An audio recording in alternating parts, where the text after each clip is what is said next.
Hello, it's Candace. And it's Elena. And this is Cousins on Crime.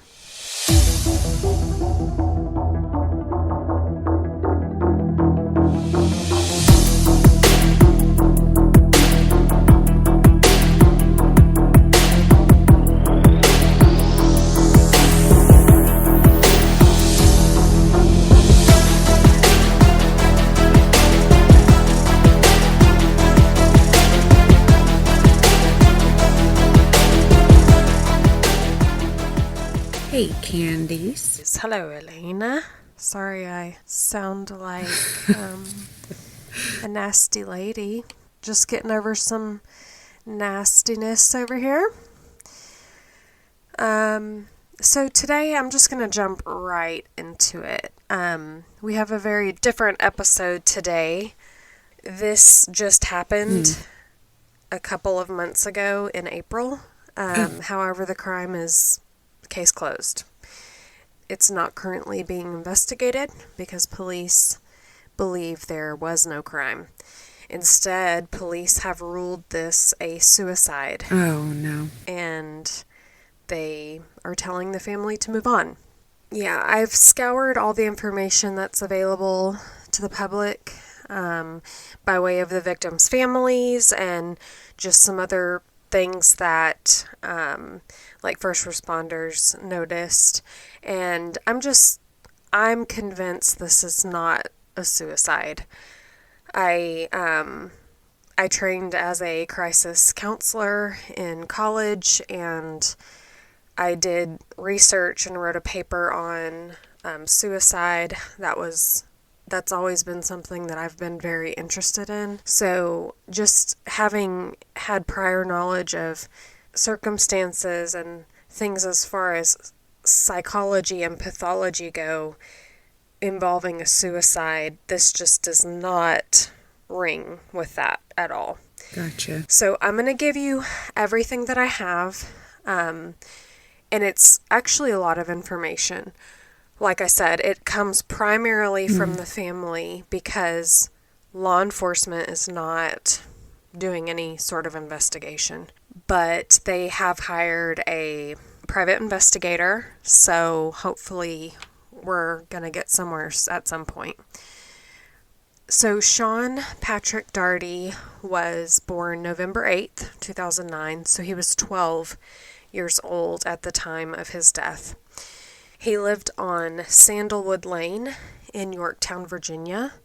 His parents are Ramona Rivas, I hope I'm saying that correctly, and Timothy Daugherty. They aren't together anymore. They're both remarried to other people, but he lived with his mother and his stepfather, whose name is Jared Rivas. Also living in their home was his older sister, Maria, and his two younger half-brothers. I won't share their names just for privacy. Right. And his 79-year-old grandmother. So quite a close, busy household. Yeah. This next bit about Sean is straight from his obituary, and I just thought it said it best. Sean was a sweet, smart, loving boy who was very empathetic, and he shared his love of life with everyone around him. He was an excellent student who loved Star Wars, video games, and Disney. Sean was enamored by delight and enjoyment, and he spread that vicariously to all in his vicinity, and that made the world a better place. All those who knew Sean were delighted by his amazing spirit, and his loving kindness will stay with us forever. So, very loved, very missed. Very sweet, yes. So, Sean and his family had lived in their neighborhood for a few years, but they weren't super close with their neighbors. I mean, if you have to think about just a few years ago, COVID, that really puts a damper on getting to know people and socializing. So, I mean, they would wave. They were very friendly with their neighbors. They'd kind of stand outside and talk to their neighbors or whatever. But as far as, lasting friendships, they really weren't super close with their neighbors. They are a military family, so they actually had sold their house and they were gearing up for a move to DC, but they were renting their house back for just a few months until their move.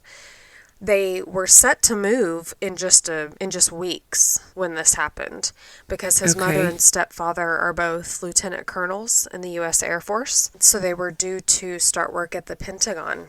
Wow, okay. Mm-hmm. The whole family was really looking forward to their new adventure, even though they loved their time in the area that they were leaving.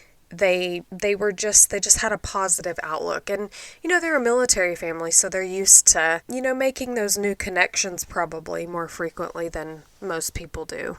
Gotcha. The family had just returned from a Disney cruise. It was a reward for the kids for doing so well in school. Sean actually got straight A's, so they were just showering them with fun, and this was like around spring break time. And they had such a good time on that Disney trip that they actually booked another Disney trip for August, and this time to Alaska. So everybody was looking forward to that trip, especially Sean. He loved Disney. Mm-hmm. He and his mom actually went to the library to get his passport renewed, and Sean was super excited.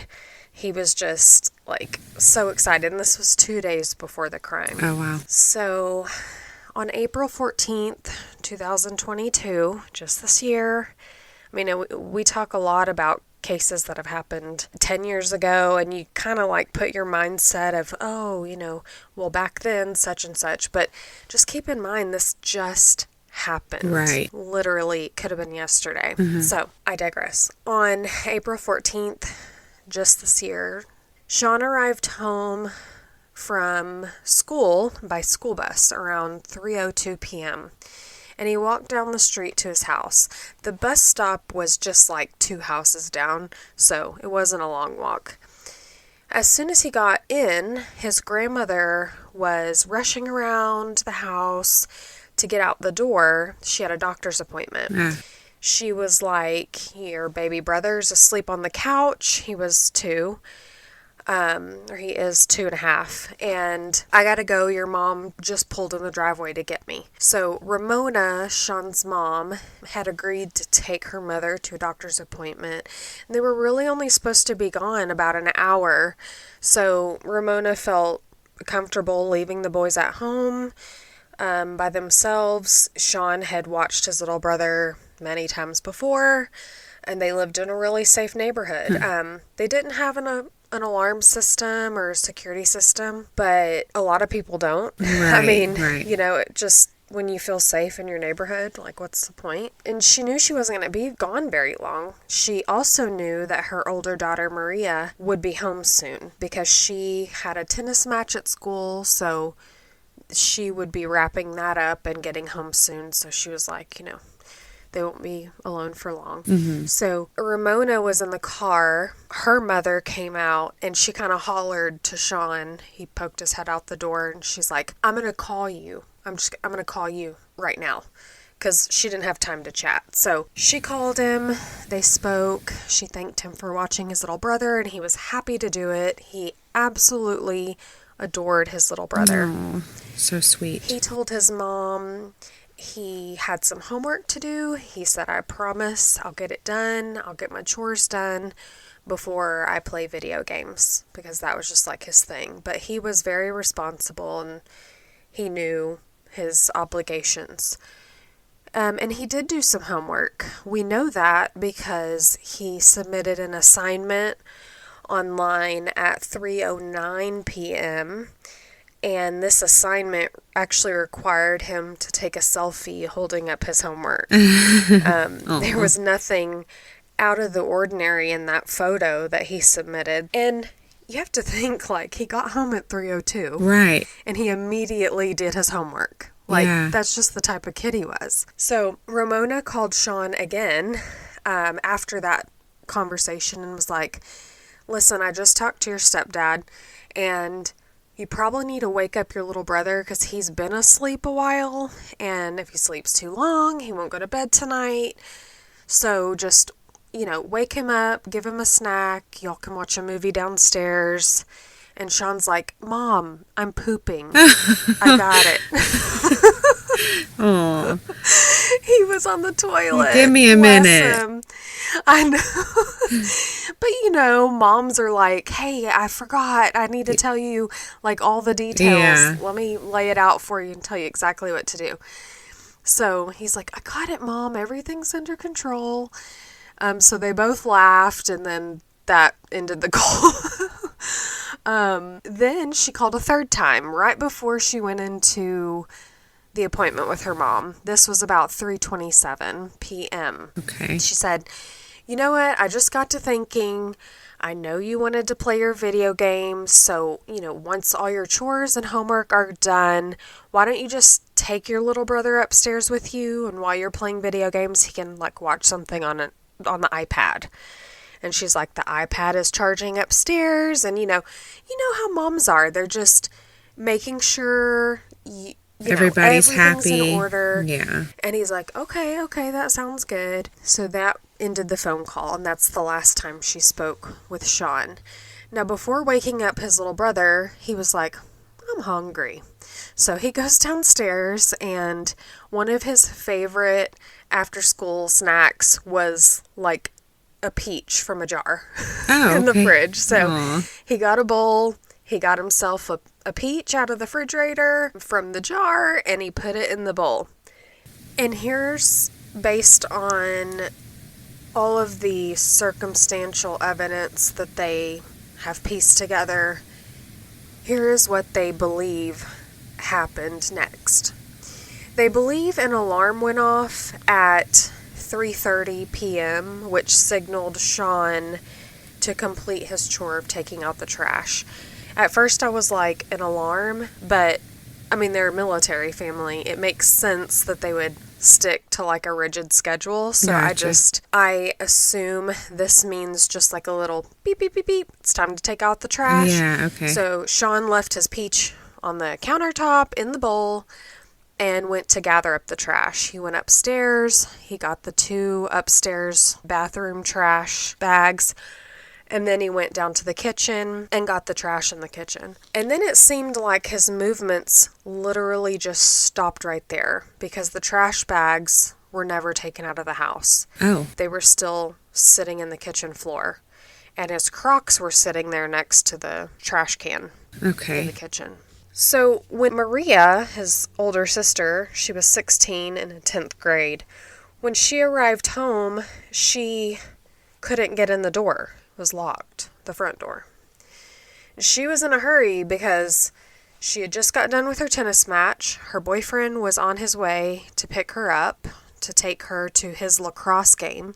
So she probably wanted to get in there, freshen up, change her clothes. So she's like knocking on the door, and she's like, I know Sean's home. Like, why isn't he answering? So she calls him, texts him, no response. She called her mom, and she's like, Mom, Sean's not answering the door. And she's like, he's probably upstairs playing his video games. Call him. And she's like, I've tried. So she gets off the phone. She tries calling him again.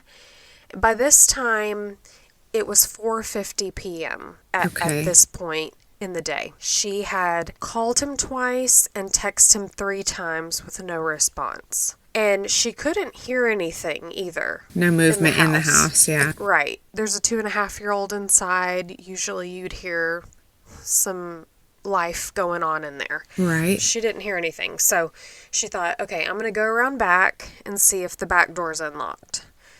So she went around into the backyard, and that's when she saw the most horrifying thing any big sister could ever see. She was frozen in place, standing, looking at something she was trying to make sense of. She saw a figure hanging from their swing set with a bag over its head. At first she thought the figure was like a threat, or like a person that was going to come get her, like your first instinct when you see something out of the ordinary that shouldn't be there is like a threat type of feeling. Yeah. And her first instinct was like to run away, but then it wasn't moving. So she thought, what is that? And then she saw that it looked like a person. And so she's like looking around, and in the yard next door, she saw a landscaper, and they kind of looked at each other. Oh my gosh. And so she felt like, okay, there's somebody standing right there. So I'm going to approach this, whoever this is, because like I feel like I'm not alone. You know what I mean? Right. Yeah. I have a lot of questions about that, and we'll get to it. But as she approached, she called out, "Hello?" And there was no response. As she got closer, she's taking in all these little details, and thank God she did, because it's part of what we know. Okay. The closer she got, she's looking, and the figure had men's clothes on, but it was small in stature. And then she saw his hands, and she immediately knew it was Sean. Oh my God. She could tell by the color of his hands that they weren't getting any circulation. So she picked him up and lifted the string off of his head. He was like hanging by a little, what looked like shoestrings. And she called 911. She did all that simultaneously. Picked him up with one hand, called 911. Wow. Put the string off the Bless bag. her heart. Oh my Lord. She immediately started CPR. Meanwhile, Ramona was on her way home, and she hits this red light by her house. In fact, she later said that that was the only red light she got stopped at the whole way home. Every single light was green, and then she gets stopped at this red light. And she sees a fire engine whiz by and another emergency vehicle whiz by. And she says to herself, please don't turn right. Oh, God. But they did turn right. And she felt sick. You remember, she got that call from Maria. She hadn't heard from Sean. Yeah. So the medics arrived, and they took over performing CPR for Maria. At that point, she had been doing CPR a full 6 minutes.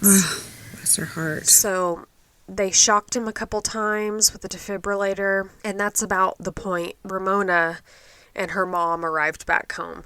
Soon as Ramona got home, she saw all the emergency vehicles in front of her house. She knew something was up. So she parked her car and she ran. Yeah. She ran through an open gate in the backyard, and she immediately saw him on the ground being shocked. Oh, jeez. An officer ran towards her and stopped her from going any further. He said, listen, you need to let the medics work on him, do their job. So she fell to her knees and screamed. I mean, from the deepest part of her soul. Yeah. The part of the soul that only the mother of that child could even possess. Oh, my Lord. She was thinking, why is he in the backyard? Did he fall? Like, did he have an accident out here and get hurt? Like, what happened? And then she heard one of the personnel shout, heartbeat! Oh, my God. And the officer that was holding her back reminded her, stay right here. Just let them finish to perform their life-saving measures. Just then, as she's trying to figure out what's going on, she's like, the 2-year-old. Yeah. He wasn't out there. And she's like, where is he? She went to run to the door to go check on him. And that's when Maria saw her mom was home. Okay. So Maria ran to her, and they approached the back door together. Maria turned the knob, and it immediately opened. So that back door was unlocked. Okay. Wide open. They went inside, and that's when they started seeing the trash bags in the kitchen, the Crocs that they would later put together to Sean's timeline with.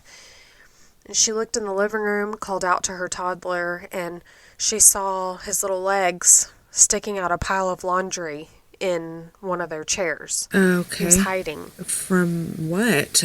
Right. He was hiding. I guess because all So- the paramedics were there, or it scared him? Bless his heart. Maybe. Oh, man. Maybe he saw something. So she ran to him and picked him up, and he immediately started crying. He was just not himself. He was limp. He knew something bad happened. Yeah. He saw something for sure. And his mom knew something happened, and it was so bad. Ramona went to the front door because she was like, okay, yeah, it is locked. Weird. Yeah. Because they usually didn't lock their doors. Oh. I mean, Yeah. so she was like trying to verify, okay, Maria said it was locked. Let me go look. It is locked. I'm sure she's just moving around this house, like in disbelief and confusion, trying to figure out what the Piece heck's it going all. on. Yeah. Yeah. Because she wasn't being told anything. She's like, okay, I'm going to look around my house. Like, I got to figure out what's going on here. Right. But as she's trying to look around and figure out what's going on, she looked outside and she saw a neighbor standing outside with a landscaper. So she ran out there and said, what happened? Did you see anything? Like, what's going on? The neighbor said he didn't know what happened. And the landscaper said, kind of under his breath, I don't know him who did it. Huh. I don't know what that means, but that was like a quote that she Okay. heard him say. And by the way, they didn't have privacy fences dividing their yard. Okay. The fences dividing their yard from their neighbors was only 3 feet high. And the pickets were spaced apart. So Easy really access. You could really see into your neighbor's yard. So then she saw a neighbor on the other side of her house mowing his lawn. And she's like, there's all these people out here. She's like, did you see anything? And he said he didn't see anything either. He didn't see or hear anything. So she seemed to be hearing the same thing no matter who she asked. Right. Nobody saw anything. Nobody heard anything. But yeah, they're all outside where he is. Like, Yeah, well, that doesn't really surprise me because, like, once you see commotion, the guy was probably like, you know what, I'm going to go mow my lawn and see what's going on out there. yeah. It doesn't surprise me that a bunch of people were outside during that time. Well, no, but my question, and I may be getting ahead of you, Maria comes home and the landscaper's already outside. So how long was he out there? Did he already see Sean? And That is a huge question I have. Like, how long was he out there? Did he see that? And if he did, why did he just stand there? Why didn't he Right. call somebody? Or, yeah, I don't know. I don't know that information. That's a huge Okay. question I have. Now, at this time, after she had asked her neighbors, in the close vicinity, if they had seen anything, she called her husband, who was 40 minutes away with their other son at ABA therapy. They had an appointment, and she said, there's an emergency. Something's up with Sean. You need to come home.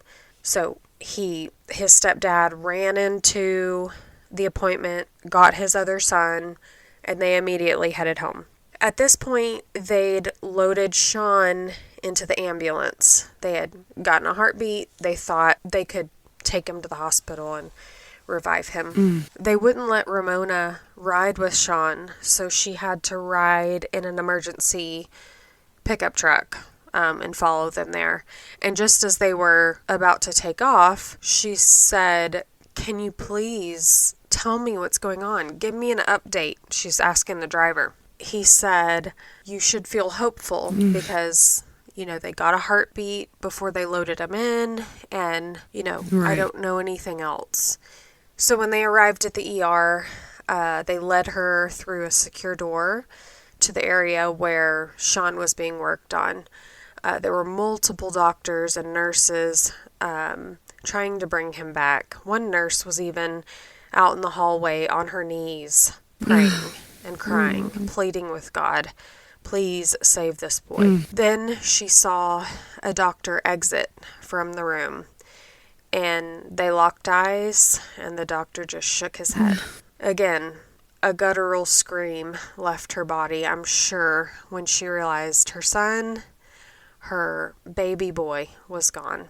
Because of Maria's quick action, the medics were able to get a heartbeat back in the backyard. Right. But there wasn't enough electricity in his body to sustain that heartbeat. So they think that he had been gone for quite a while before Maria found him. The timeline, if you think about it, the last time Ramona spoke with him was 3:27. Yeah. And then Maria arrived back home around 4:50. So a little over an hour had passed. The fire department immediately suspected foul play. Okay. But the police department started to shut that down really quickly. Why? Yeah. Why? It's a very good question. I don't know. Now, I want to get into a little more detail here about the state Sean was found in and the evidence that the family has pieced together. Sean was found hanging from their swing set in the backyard by what they believed were like shoelace type strings. He had a bag over his head. Like I said, he was dressed in men's clothing. And he had a belt that was wrapped around his body with his arms tucked into it. Okay, and he had his arms attached to his body. Why would he do that to himself? It's a very unnatural way of completing suicide, if that were the case. Yeah. I think it couldn't be done. And a simple, attempt at reenacting that would prove that. But even if it could be done, why? Like, why would he go through all of these hoops to complete suicide? Why? Like, well, why not just... Let me tell you how his body was positioned in just a second. The paramedics noted just how difficult it was to remove that belt because it was so tight. Sean wasn't wearing his eyeglasses, which he always wore, but they were found nearby and they were broken. Maria described exactly what she saw in detail before she pulled him down and before she started the CPR. And then, of course, he was worked on by multiple EMTs. So you're talking about evidence being destroyed, lost forever, contamination upon contamination. And they're disturbing the scene, and nobody can fault them for that. They're trying to save a life. What we can fault police for is not doing due diligence at that very moment, taking pictures, taking swabs, taking evidence at that very moment. I'm sure there are protocols when life-saving measures are performed in a suspected crime or suicide. Right. Canvass the home, take fingerprints, collect swabs. I mean, check the back door, check the trash. What was inside the trash? What trash did he take out? Interview the 2-year-old immediately. These are all things that should have been done immediately. Right. I am also wondering, who has cameras? I personally have a Ring doorbell camera. I've got a camera facing my front yard and one in my backyard because I'm a freak. But also, every single person on our street has a Ring doorbell. And I'm just wondering, in this day and age, how could nobody have any surveillance of anything that happened that day? Yeah. I mean... Maybe they do, and it's just not been turned over, but, I just can't wrap my mind around, in this day and age, there's not one that nobody saw anything. So, I mean, to me, this is already having Ellen Greenberg vibes all over it. As an investigator, any good investigator knows that you treat every scene as a homicide until you see evidence to the contrary. That means you're collecting evidence, you're treating it like it's a homicide. You're gathering things, you're gathering swabs, you're doing your due diligence. And they didn't do any of that.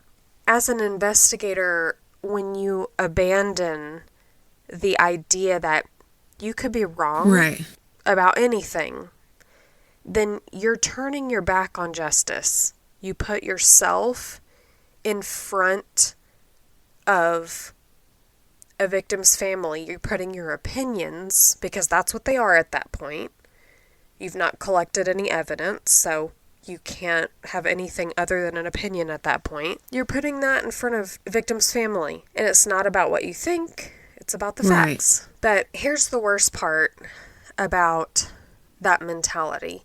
The evidence is lost forever. We talk about that fixed mindset when you come up on a scene and immediately you make up your mind about what's going on. Yeah. And you just say, forget that's the what's facts. going on. Yeah. Yeah. That the opportunity, that snapshot in time, it's gone. It's over. Yeah. Like, you cannot go back. You cannot do it over again. Right. You just can't. And when you don't do your due diligence, that puzzle can't be put back together. Yeah. Yeah. It just can't. Okay, what if it did turn out to be a suicide? Well, then you have some banker's boxes full of evidence that isn't really evidence, and you throw it away. Big deal. Yeah. Like, you know what I mean? Yeah, just at least get it. Yeah. Better to be safe than sorry. I mean, we learn that as 2-year-olds. You know what I mean? Yeah. Go above and beyond at the start, because you can't go back in the same way. You just can't. Yeah. So let's talk about the autopsy. The ER doctor initially reported that Sean had a history of suicidal ideations, which I don't know how he came to that conclusion. But the autopsy report stated no history of depression or suicidality. I don't know why then the autopsy report concluded that the cause and manner of death was hanging by suicide. But the police were looking into possible bullying instances at school that could explain things. Now, the Rivas family said there was an instance of bullying last year, but it was like one instance. It blew over. Sean had moved on. He wasn't struggling with that situation anymore. It was just kind of like water under the bridge at that point. Yeah. He wasn't struggling with anything mental health-wise from the outside that anyone knew of. So what are the facts that we know? We know that paramedics and fire department automatically thought something's up here. Like, they've seen it all, okay? I'm not saying police haven't, but I'm just saying the intuition of a first responder should count for something. Yeah. Like I said, he was dressed in men's clothes with a bag over his head, and his body was suspended from the top of the swing set. He was hanging by his chin, not his neck. Okay. And he was also very near the ground. His knees were bent just inches from the ground. Okay. And the tops of his feet were touching the ground. So he was like kneeling, but if you can visualize, at any point he could have just stood up. Right. You know what I'm saying? And who's going to hang Maria themselves with shoestrings? I mean, that doesn't seem... Here's a question. Where did they come from? Were the shoestrings collected as evidence? Were all the shoes in the home looked at to see if any shoelaces had been removed? Very Were they good even point. shoelaces? You know what I mean? Like, they said shoelace type strings. Okay. So I don't know if they actually were, or was it from a hoodie? You know, like, was it a drawstring from sweatpants? Like, these are details that need to be followed up on. Absolutely. And these are all the questions I have, of course. Now, remember, Maria was able to, with one arm, lift his body up and pull the string over his head. That's how loose the string was. Wow. It was just loose on there. Something else of note was that Sean was barefoot, and his feet, the bottoms of his feet, were spotless. It was Like April. no grass, no dirt. Right, April showers and all that, and their ground was pretty soggy at that point. Why were his feet clean if he walked out into the backyard and did that? Because he was carried why out there. Exactly. Not even a speck of dirt from just generally being barefoot in the backyard. If in fact he was ever standing of his own volition in the backyard.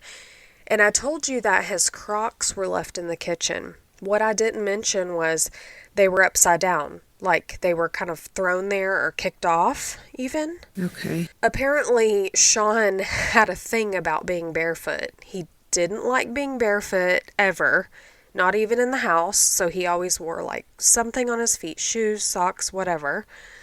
So this is another thing that's uncharacteristic of Sean. Gosh. Everything about this started to feel so wrong to Sean's family. They're taking in, they know him, the feet thing, why is he dressed in men's clothes? Right away, they knew he would never, like the very first thing, he would never leave his little brother all alone in there. Right. And not even for a minute. Yeah. No, he loved his just brother. wouldn't do it. I mean, there are some big brothers that are like, get away from me, little brother, but I mean, yeah. You said he loved him, and by all accounts, he doted on him. He adored him. My goodness. And Sean had actually just checked out a book from the library that day. He did his homework. He submitted his homework. He took out a snack. He gathered the trash. He was in the middle of stuff. Yeah. Like, again, Ellen Greenberg. She was in the middle of something. She didn't just kill herself. Sean didn't, take out a peach, gather the trash, and then be like, life is hard. I'm going to do this now. I don't want to take out the trash. Exactly. What? It might be circumstantial evidence, but you must look at things like this. You have to look at the circumstances when you're an investigator. You must. These are not things that are normal. No. These scream foul play. Now, Sean's mother said on the What Happened to Sean Facebook page that there were some odd things around the house too, like not just the shoes, not just the trash. Things seemed out of place. She could see a clear handprint on their back window. It was on the inside. Oh my Lord. It was a left handprint. It was a big hand. It was bigger than Sean's. It couldn't have been his little brother's. She thought that was weird. She saw what looked like maybe droplets of blood, and she also saw blood on Sean's hand that got washed off by an officer, but she noticed it first. Oh, good. Right. When she went up to her room, a pair of Sean's underwear was just sitting on her floor. Like, she walks in, and there's the underwear laying in the floor. And she's like, the heck? Also, her husband's dresser drawers were open. And so the men's clothing that he was wearing was her husband's. Yes. His stepfather's. Turns out it was his stepdad's clothes. And his underwear were kind of laying in front of his stepdad's, like where his clothes were. And she thought, Sean has never come in here and just taken his clothes off and left his underwear on the floor. That's just not, that ain't it. Wow. So what about the little brother? Because I'm thinking, has anyone talked to him? What did he see? Well, he did tell his mom that there was a friend chasing Sean around the house. Oh my and gosh. Hitting him. And then he said the man touched his arm. I don't know if he was saying that the man touched his own arm or the man touched Sean's arm. Okay. That part was unclear to me, but the little boy did see something. Yeah. He saw something or someone. Oh my Lord. Kids that age, they can tell you. I mean, I have a little 2.5-year-old, and she won't stop talking about the fire alarm that went off at school 2 weeks ago. She can tell you that it went off, they lined up, the teacher took them outside. You know what I mean? A child will grasp on to something that's memorable. And so I believe with everything in me that he saw something and that he's relaying this information to his mother. I totally agree with you. Sean was described as absolutely amazing by everyone he knew. His friends and his teachers recalled him being happy and laughing in the days leading up to his death. The day he died, he was laughing, cutting up with his friends. He wasn't in distress. There was nothing even remotely wrong. In fact, they told his mother the day he died, he was very happy. He was in very good spirits. He was on a high from that Disney trip. He was excited about the next one. He loved reading, playing video games, swimming. He was very close with his family and his little brothers. The York Pequoson, I don't know if I'm saying that correctly, but they're on my list of people I don't speak to, so I don't care if I'm saying that correctly or not. Okay. The sheriff's office, they maintain that they did collect evidence, though they won't share it. We don't know what evidence they collected. They may have, but they didn't collect actual physical evidence until 4 weeks later, according to the family. Sounds like a good idea. What in the world? I understand you have to keep vital pieces of evidence under wraps. I understand that more than anyone. I understand that is necessary for the integrity of the case, but when you say you've made your conclusion that it's a suicide and case closed, why aren't you sharing the details? Right. You know what I mean? Like, case closed, okay, but we're going to keep all this information to ourselves. That makes no sense. Unless there's something in that case file where you think you have a reason to keep the details secret, like a suspicion that maybe someone else was involved. Right. Why else would you keep the details private, especially from the family? They're begging for answers. Now, the sheriff's office also said that if the family was so concerned about foul play, they could have expressed those concerns to them, and they would have evaluated any pertinent information. Would you? Yeah, would you though? Well, the answer is no, because the family did express those concerns. Right. And the police are saying that the Rivas family has launched this social media campaign, and they're inappropriately placing their priorities with the wrong entity, i.e. the public instead of the police. And that's simply not true. The family has, in fact, organized a Facebook page as a way to find out and see if anyone knows anything. I mean, Lena, you talked about in our last episode how social media can be a cancer. But you know what? Social media can also be an amazing thing if used correctly. I mean, the only information out there right now about this case is on social media. Wow. That's how I found it. And the news isn't covering this because there's no investigation. Yeah. So what else are they supposed to do? And, you know? I mean, and I'm sure the police think, oh, it's just hard for this family to let go, but there is sketchy facts here. I mean, that you cannot ignore. You just can't ignore. I mean, you've got a job, and these are people's lives. Yeah, exactly. And Ramona was actually told by someone at the sheriff's office, we've never seen anything like this before. We don't know how to investigate something like this. Well, can you find someone that does? Okay. Phone a friend. Yeah, please. The State Bureau, the FBI. Call your brother who's a retired detective. Call somebody. Yeah. It is your professional duty to seek assistance in a situation where you are in a position to protect and serve, and you feel ill-equipped to face a challenge before you. And that's one thing that I say in work. I'm like, if I'm asked a question, the answer is never, I don't know. And if I truly don't know, I'm going to ask someone else. I'm going to find the answer. There's not a, I don't know. Right. Sorry, I've never done this before. I mean, it's a professional duty. Just simplistically, this is not a time or place for egos. Right. Just do your job. That's all it is. the family has, like I said, hired a private investigator to assist them because obviously law enforcement is not doing that. The family just wants answers. This isn't a smear campaign. This isn't a anti-police type of thing. They just want to know what happened to their son. Yeah. They know their son. And, of course there are cases where a child has taken their own life.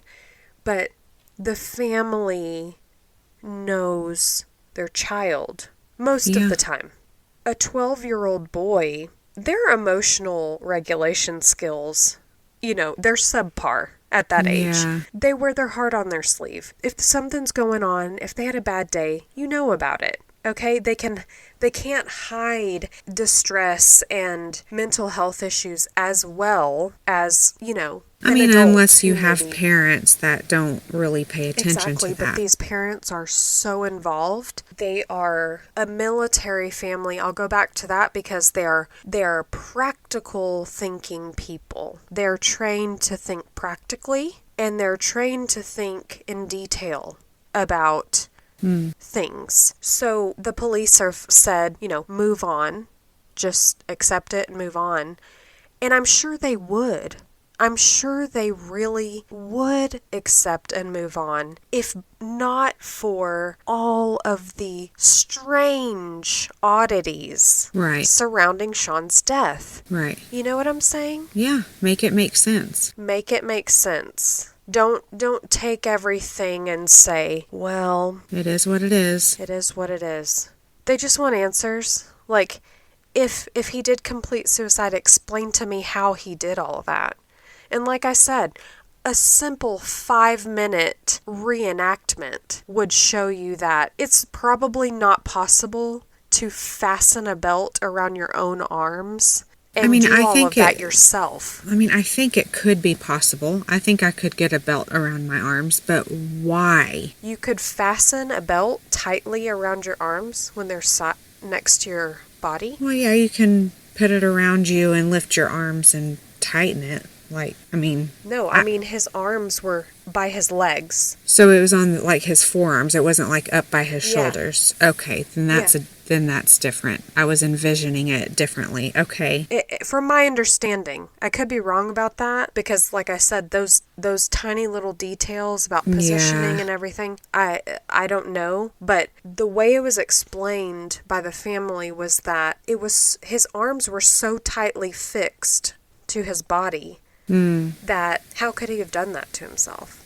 That just doesn't make sense. Well, and then put a bag over your head. Yeah. With a belt around your arms. And I mentioned that the string was around his chin. Yeah. Not his neck. In hangings, the device or whatever they're using to hang themselves, I'm sorry to get gruesome, but gravity will pull that very, very high up on their neck. Yeah. Not around their chin. That's very indicative of a staged suicide. Absolutely. I agree with you. That's telltale. So what can we do? I've given you everything I know. What can we do to help? Well, you can get updated, up-to-date information. This family has created a Facebook page called What Happened to Sean. That's where I got every single bit of my information that I gave to you today. There's also a change.org petition that I will link in the show notes, but you can also find it on that Facebook page. And at the very least, please sign it. I know we are a new true crime podcast, and we may not have millions of listeners yet, but we can make an impact here. If we all sign it, we can share it, and it's like a virus. Just make it go viral. We can contribute to the mission. I messaged his family and I spoke with someone. I wasn't sure if I was speaking with his sister or his mom, but I informed them that I wanted to cover his case on our podcast, and they were so appreciative. I asked them, what do you need from us? She said, please just share that petition. We need the signatures. We need just people to come forward. Like, if anyone saw anything. Yeah. They have a tip line. The number is 804-905-8613. They also have an email. It's What Happened to Sean, and his name is spelled SEAN. What Happened to Sean @gmail.com. You can also message them on Facebook. Be careful reading through the comments and stuff on their Facebook. I came across, many people going, I wonder if it's military related, or I bet it was, and people are speculating. Most people are very supportive and respectful. Exactly. Respectful of the family, but you will see some theories on there, and maybe it could have been related. They were about to move, go to work for the Pentagon. Who knows? We have no information. We don't know. So I want to end this episode on Sean. I want to remind you he was a happy kid. Everyone who knew him didn't just say he was a generally happy kid, but he had a love for life, and it showed. If you look at the photo of him on our Instagram and Facebook, you'll see that energy just radiating from his sweet face. Oh, man. That was Sean. That is Sean, and that's who we need to fight for. Again, visit What Happened to Sean Facebook page to learn more. Like I said, the family is sharing information as they get it, and the tip line will be there. Change.org petition will be there. Please, we have to do something. We have to join this family in the search for truth and justice, and we have to do it for Sean.